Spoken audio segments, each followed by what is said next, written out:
Hello everyone, welcome back to the channel. आज हम class 7th का चैप्टर 9 करेंगे, सोयल। इसके एमसीक्यूज करते हैं। हम स्टार्ट करेंगे।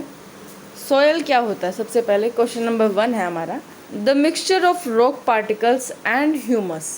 जो मिक्सचर होता है रॉक पार्टिकल्स का और ह्यूमस का, उसको हम क्या कहते हैं? उसको हम सोयल कहते हैं। क्या बोलते हैं? सोयल, यानी कि मिट्टी। Question number 2, which one of the following is a step in the formation of soil. जो सोयल को तैयार होने में कौन से स्टेप इन्वॉल्व होते हैं? अर्थक्वेक और volcanic eruption, weathering of rock, addition of humus, और all are involve in the formation of soil. ये सारे के सारे जो हैं वो सोयल की फॉर्मेशन में इन्वॉल्व होते हैं, क्योंकि weathering of rock, volcanic, earthquake वगैरह आता है तब क्या होता है, जो माउंटेन्स होते हैं उनमें क्रैक आ जाता है, फिर रॉक टूटते हैं, ह्यूमस ऐड होता है। ये सब क्या है? फॉर्मेशन ऑफ सोयल है। तो इसका डी ऑप्शन करेक्ट है। Next question is question number 3, which physical property of soil is important to us. हमारे लिए क्या प्रॉपर्टी सोयल की इम्पॉर्टेंट है? आपने देखा होगा डिफरेंट टाइप ऑफ सोयल्स होती हैं। एक रेत की तरह होती है, किसी के पार्टिकल्स छोटे होते हैं, किसी के पार्टिकल्स बड़े होते हैं। यानी कि अगर हम उसको चेक करें हाथ से भी तो उसके क्या है, टेक्सचर अलग अलग होता है। और उनकी वाटर होल्डिंग कैपेसिटी भी अलग अलग होती है, कि वाटर को वो कितनी देर तक होल्ड कर सकती है वो। तो टेक्सचर और वाटर होल्डिंग कैपेसिटी दोनों ही क्या है, हमारे लिए इम्पॉर्टेंट होते हैं। तो इसका जो करेक्ट ऑप्शन होगा वो होगा ऑप्शन नंबर सी।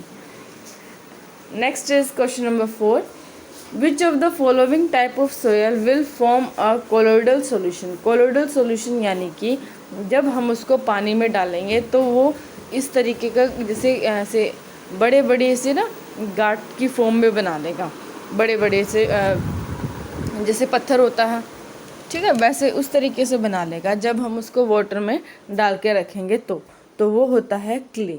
क्ले को अगर हम वाटर में डाल के रखेंगे, सस्पेंड करके रखेंगे, तो क्ले आपको पता है जो चिकनी मिट्टी होती है जिसके आप टॉयज़ वगैरह भी बनाते हो, जिससे आप खेलते भी हो, तो वो होती है clay.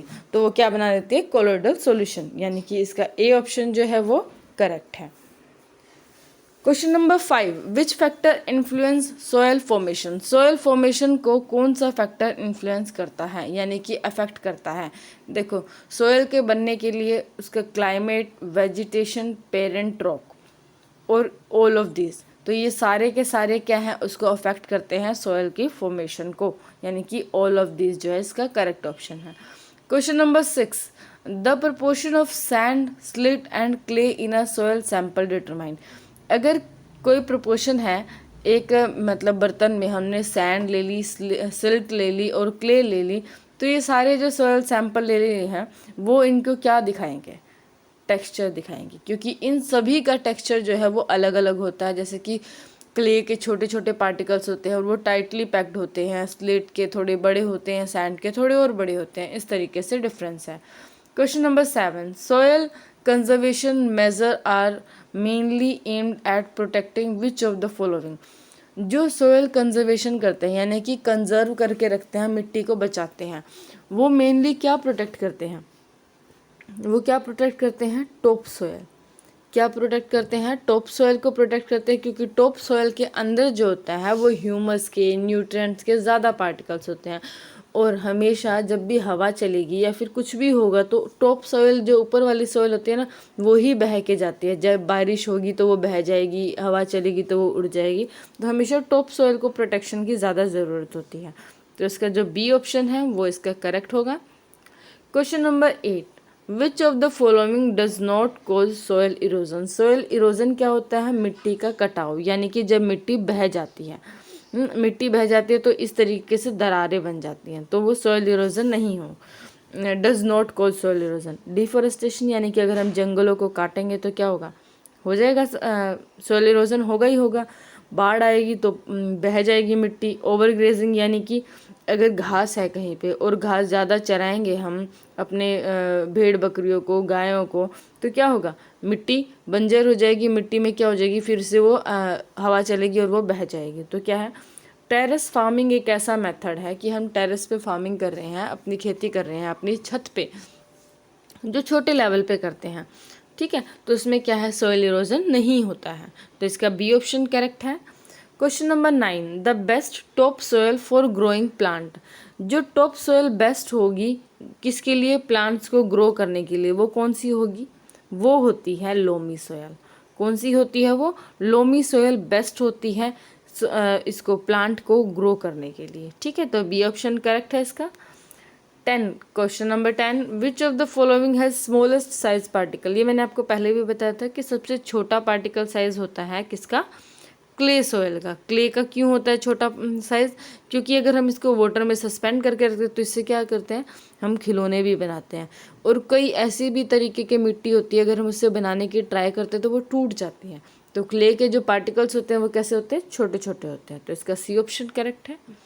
Question number 11, cotton grow well in. ये इंपॉर्टेंट क्वेश्चन है कि जो कॉटन है, कॉटन यानी कि हिंदी में अगर हम कहें तो कपास, सबसे अच्छी जो उगती है वो किस में उगती है, वो उगती है ब्लैक सॉइल के अंदर, यानी कि काली मिट्टी के अंदर। कौन सी, ब्लैक सॉइल जो होती है उसके अंदर कॉटन जो है बहुत अच्छे तरीके से ग्रो करती है, तो ए ऑप्शन इसका क्या है, करेक्ट है।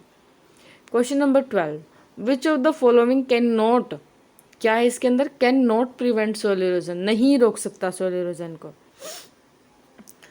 जैसे कि रिफॉरेस्टेशन यानी कि दोबारा से खेत उगाना, जो भी पेड़ हमने काटे हैं उनको दोबारा से उगाना। डिफॉरेस्टेशन पेड़ों को काटना। प्लांटेशन प्लांट लगाना। सिल्वीकल्चर यानी कि हमें दोबारा से जो ग्रो कर रहे हैं सब कुछ, प्लांट्स हो गए, उनकी हैबिटेट होगी सब।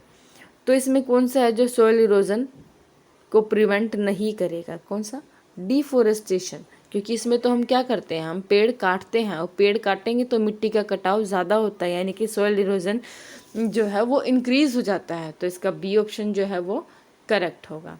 Question number 13, sandy soil are found in. अब सैंडी सोयल जो है वो कहाँ मिलती है, सैंडी यानी कि रेतीली जो मिट्टी होती है वो कहाँ मिलेगी, देखो हिली एरिया में नहीं, ट्रॉपिकल रीजन में भी नहीं, और पोलर रीजन में भी नहीं, ये मिलती है डेजर्ट्स में, यानी कि रेगिस्तान में।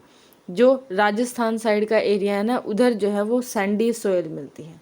ठीक है, वहाँ पे क्या, कौन सी सोयल मिलेगी, सैंडी सोयल, यानी कि इसका सी ऑप्शन जो है करेक्ट है। आज के लिए हम इतना ही करेंगे। अगर आपको वीडियो पसंद आई हो और आपको समझ में आया हो तो आप इसको लाइक शेयर और कमेंट ज़रूर कीजिएगा, और चैनल को सब्सक्राइब कर दीजिएगा। Thank you so much.